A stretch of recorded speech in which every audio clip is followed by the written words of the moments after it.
అసలు వైద్యం గురించి సరిగా ఫెసిలిటీసే లేవు. నేను ఎమ్మెల్యే అయిన తర్వాత నేను ఇక్కడ మాట ఇచ్చిన, మీకు మంచిగా 108 అంబులెన్స్ ఇక్కడ మీకు ఇప్పిస్తామని చెప్పి ఆ రోజులలో మాట ఇచ్చిన ప్రకారంగానే 3-4 నెలల్లో మనకు అంబులెన్స్ రావడం జరిగింది. 15 ఫైనాన్స్ కమిషన్లో ఒక ప్రైమరీ హెల్త్ సెంటర్ ఇక్కడ స్థాపిస్తే బాగుంటుంది.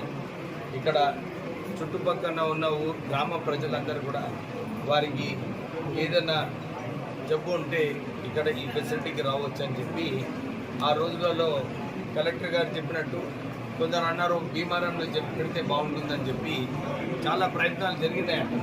అక్కడ ఏదైతే స్కూల్ ఉండేనో దాంట్లో కూడా పెట్టొచ్చా అని చెప్పి ప్రయత్నాలు జరిగినాయి, కానీ అక్కడ కుదరలేదు.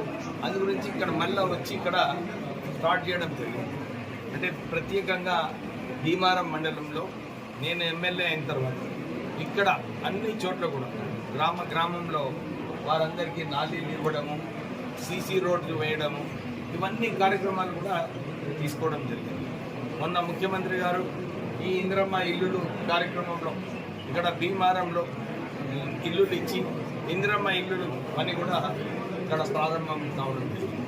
సన్న బియ్యము, కొత్త రేషన్ కార్డ్స్ ఇవన్నీ కూడా రాష్ట్ర కాంగ్రెస్ ప్రభుత్వం పేద ప్రజలకు మేలు కావాలని చెప్పి ఇన్ని కార్యక్రమాలు తీసుకోవడం జరిగింది. మొన్న మా ప్రజలందరూ కూడా అన్నారు, సార్ మాకు ఒక మినీ స్టేడియం కావాలి ఇక్కడ భీమారంలో అని చెప్పి ఇక్కడి నుంచి ప్రపోజల్ పోయింది.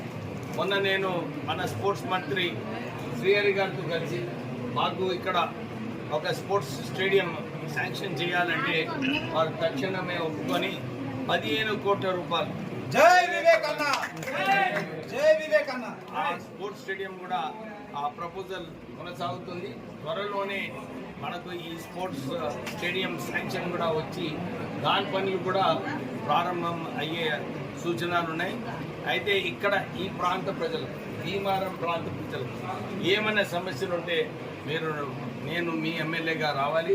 ఇక్కడ మొన్న కూడా నేను ఎమ్మెల్యేగా ఇక్కడ ఈ చెన్నూరు నియోజకవర్గంలో రోడ్స్ కావాలి, ఫారెస్ట్ ఏరియాలో వస్తున్నాయని చెప్పి కేవలం ఎమ్మెల్యేగా పోయి అక్కడ ఫారెస్ట్ డిపార్ట్మెంట్ నుంచి కూడా అన్ని క్లియరెన్సెస్ తీసుకొని, ఎందుకంటే చాలా చోట్ల కూడా చిన్న చిన్న విషయాలలో ఫైల్ ఆగిపోతుంది.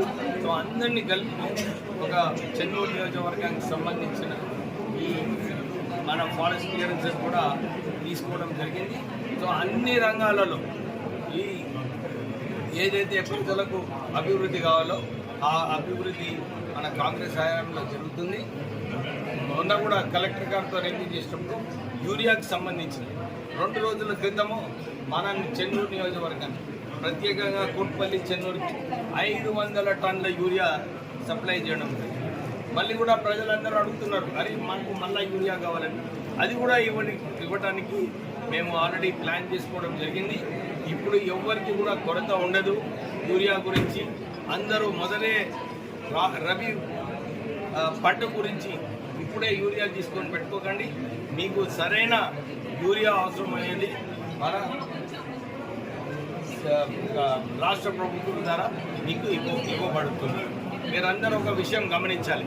నేను ఎంపీగా ఉన్నప్పుడు ఈ రామగుండం ఫర్టిలైజర్ ప్లాంట్ ఏదైతే బంద్ అయిందో అప్పుడు దాన్ని రీఓపెన్ 10,000 కోట్ల రూపాయలు రీఓపెన్ చేయించి మాఫీ చేయించి ఆ ప్లాంట్ని రీఓపెన్ చేయడం జరిగింది. ప్రత్యేకంగా మన కరీంనగర్, ఆదిలాబాద్, వరంగల్, ఖమ్మం ఈ డిస్ట్రిక్ట్స్లలో, పాత డిస్ట్రిక్ట్లలో యూరియాకి ఏదైతే అవసరమో 4.5 మిలియన్ టన్స్ ఆ ప్లాంట్లో యూరియా ప్రొడక్షన్ అవుతుంది. కానీ అనేక కారణాల వల్ల ఆ ప్లాంట్ బంద్ కావడం వలన ఇక్కడ యూరియా కొరత వచ్చింది. నేను సెంట్రల్ గవర్నమెంట్కి ప్రత్యేకంగా మొన్న బండి సంజయ్ గారు వచ్చినప్పుడు కూడా ఇదే కోరినాం. ఆఫీసర్స్ అందరూ కూడా రామగుండంలో ఉండాలి, ఢిల్లీలో ఉండి లాభం లేదు. దీన్ని రామగుండంలో పెట్టి సరిగా ప్లాంట్ని నడిపించి మాకు యూరియా సప్లై చేయమని చెప్పి కోరడం జరిగింది.